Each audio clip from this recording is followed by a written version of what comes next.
Thanks for coming back. This is Level 1 Online. Today we're taking a look at the Retroflag Classic USB Gamepad. It comes in two flavors. We have our Super Nintendo version right here, and we have our Super Famicom version right there. Currently priced at $14.99 on Amazon, and for comparison we'll be taking a look at the iBuffalo pad, and this is a authentic Super Nintendo pad. Stick around and let's see who will win the controller showdown.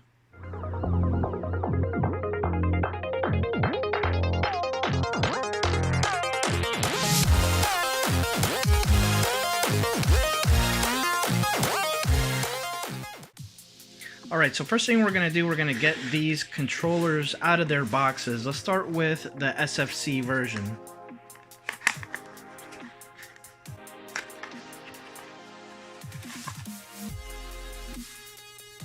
Very nice packaging.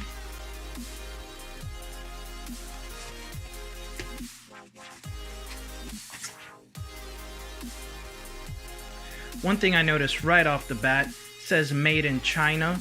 One difference between this and the iBuffalo, I believe was made in Japan.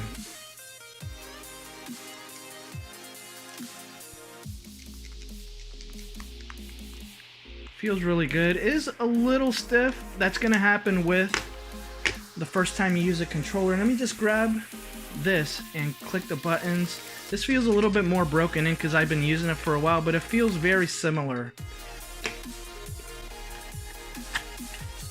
Let's get this one open.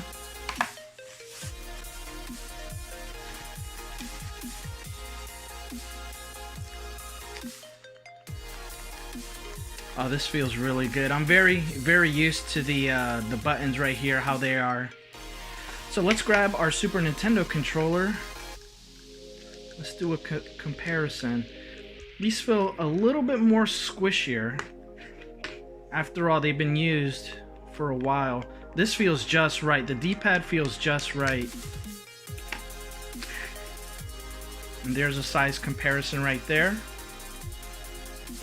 All of them seem to meet the Super Nintendo standard, so I'm very satisfied with that.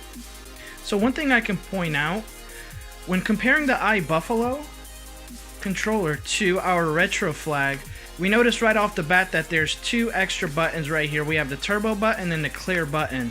Now on the Retroflag, in order to activate the turbo function, you're going to have to hold down the L and then the select. And then once you're holding down those two buttons, you will have to press any of these four right here to activate turbo. You cannot activate turbo on the triggers, unfortunately. With this one, I believe you can activate turbo on the L and the R. I will have to double check. Hopefully I'm not wrong when I say that. The other thing I want to point out is with these Retroflag controllers, it does support X input and D input.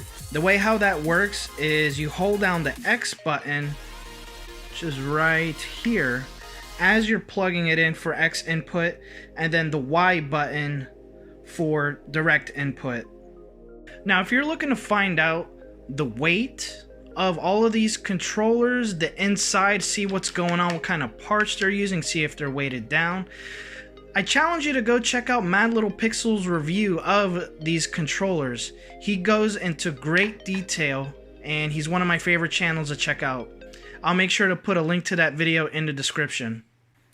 The other thing I want to mention as far as price comparisons, your iBuffalo and your Retroflag are the exact same price, around $15 on Amazon or eBay or any other retailer you go to. So as far as testing out these controllers, the two things I like to do is go into a fighting game, let's say like Street Fighter, and I like to do the fireball test. I throw like 5 fireballs on one side and then 5 fireballs on the other side.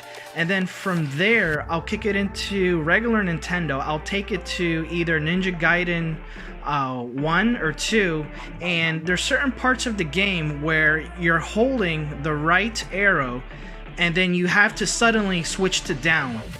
And when you got a bad controller and when you hit down, sometimes it'll slip to the down left or to the down right, and we're going to see if the down actually holds when we get to those segments, and I'll demonstrate.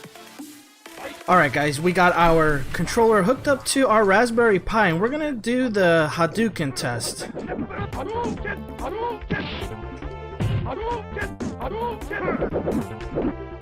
Okay, I missed one there. So far, I'm landing these jab fireballs just fine. Let's do some hurricane kicks.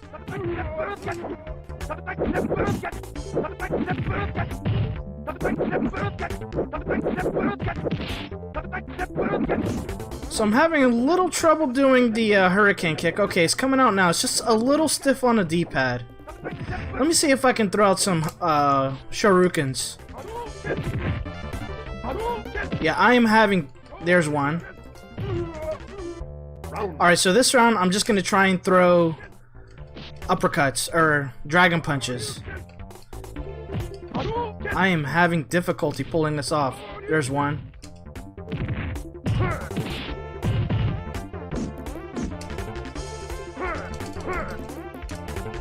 There's the one.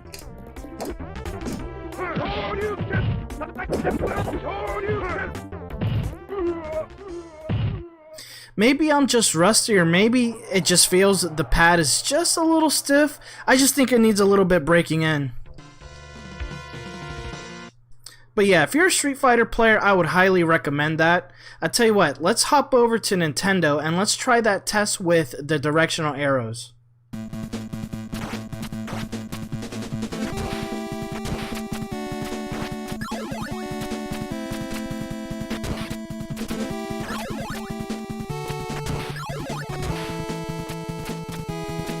Oh wait, uh-oh.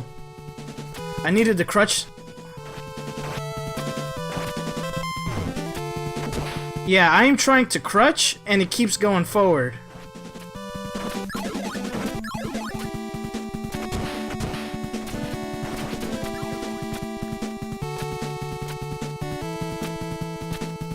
I am hitting straight down and it's sometimes going in the right direction. Okay, the best way I can explain this is I basically have to hit the tip of the D-pad down, and then at that point it'll register down. If I slide my finger up just a little bit, it's gonna start going to the left and to the right.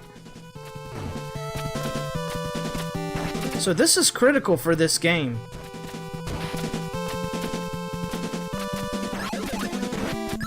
Here's a part right here that's really critical. Yep, I missed it. You gotta hit down right at that part. Alright, so now I got the iBuffalo pad, and I'm gonna try the exact same test. And when I crutch, it is not... I'm not having that same issue.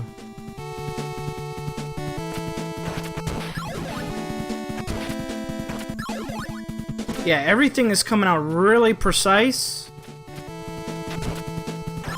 I'm not slipping and sliding like I was with the other controller.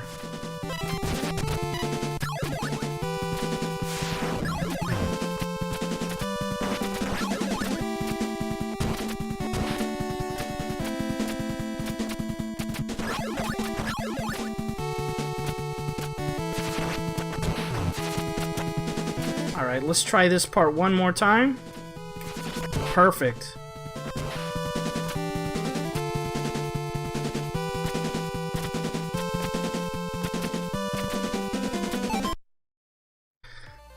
Alright guys, my conclusion so far, I am liking the iBuffalo pad a little bit better than the Retroflag because it has the extra buttons.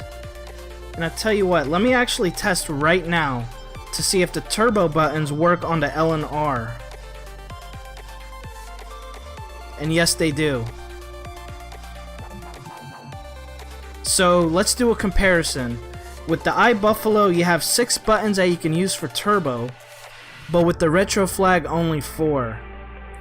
At this point, I unfortunately cannot recommend the Retroflag over the iBuffalo. And I tell you what, I want to give this controller the benefit of the doubt, so I'm going to actually test the Retroflag Super Nintendo version. I tested the Super Famicom version.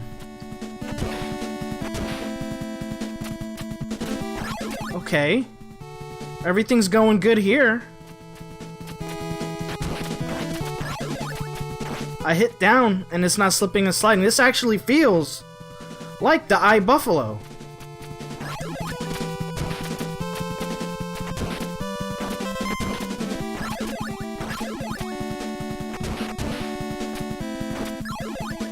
This feels like a totally different controller.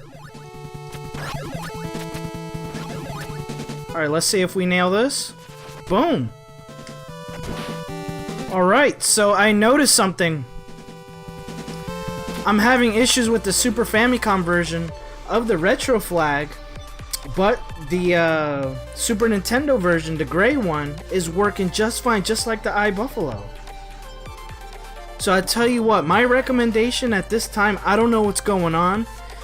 Maybe somebody who wants to open up the insides and inspect this. I do recommend the Super Nintendo version of the Retroflag. Stay away from the Super Famicom. I might have gotten a bad batch. I'm gonna see what I can do, if maybe I can get it returned. Cause it was a little disappointing on how I was slipping and sliding to the left and to the right. Anyways, I'm Level1online. You guys have a good night.